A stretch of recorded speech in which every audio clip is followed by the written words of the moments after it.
মিলাদ কি? অনেকের মতে পড়া যায়, আবার অনেকের মতে মিলাদ পড়া যায় না। অনুগ্রহ করে সঠিক ব্যাখ্যা জানাবেন। মিলাদটা রাসূলের যুগে ছিল না। মিলাদ মানে জন্ম, মৌলুদ থেকে মিলাদ। তখন এই মিলাদটা রাসূল করিম সাল্লাল্লাহু আলাইহি ওয়াসাল্লামের জন্ম বৃত্তান্ত। এই জন্ম বৃত্তান্তের যে সিস্টেম আমাদের দেশে উপমহাদেশে চালু হয়েছে, কতগুলো লোক এক জায়গায় বসে তারপরে সব দাঁড়াইয়া এনাবি সালাম আলাইকা কোরআন সুরে সমস্বরে একযোগে পড়ল। এইটা রাসূলের যুগে ছিল না, এটা সাহাবায়ে কেরামের যুগে ছিল না, এটা তাবিঈনদের যুগে ছিল না, এটা তাবিঈনদের যুগে ছিল না।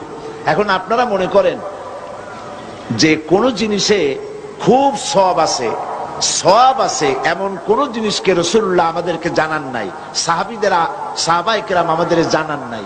আপনারা কি এই ধরনের বিশ্বাস করবেন? এরকম বিশ্বাস করবেন? যাতে সওয়াব আছে রাসূলুল্লাহ সব আমাদের জানাইছেন, সাহাবায়ে কেরাম আমাদের সব জানাইছেন। তো মিলাদে যদি সওয়াব থাকবে তো রাসূলুল্লাহ বললেন না কেন? সাহাবীদের চাইতে আমরা কি বেশি রাসূলুল্লাহকে ভালোবাসতে পারবো? জবাব দেন, পারবো? তো যদি এইটা রাসূলুল্লাহর ভালোবাসার কারণে হয়, তাহলে সাহাবীরা কেন মিলাদ পড়েন নাই? তারা কেন ইয়া নবী সালাম আলাইকা, ইয়া রাসূল সালাম আলাইকা একযোগে দাঁড়ায় পড়ে নাই? এই কথাগুলি বোঝেন আপনারা?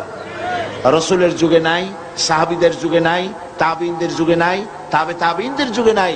রাসূলুল্লাহর ইন্তেকালের 600 বছর পর মিলাদ আবিষ্কার হয়েছে। এইরকম একটা সুস্পষ্ট বিদআত মুসলমানদের পালন করা উচিত নয়।